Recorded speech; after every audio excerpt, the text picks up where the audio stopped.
kaikille. Tänään... Se aloitti vasta nyt. No ihan sama, jälkeen tuo alku pois.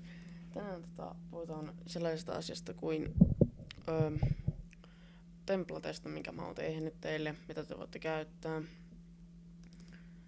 Eli täällä on 2 versiota siitä. Tää on muokattu versio. Tää on se alkuperäinen.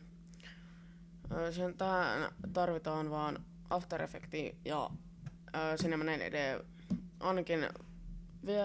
Ainakin, en tiedä toimiko R13, 14 ainakin toimii.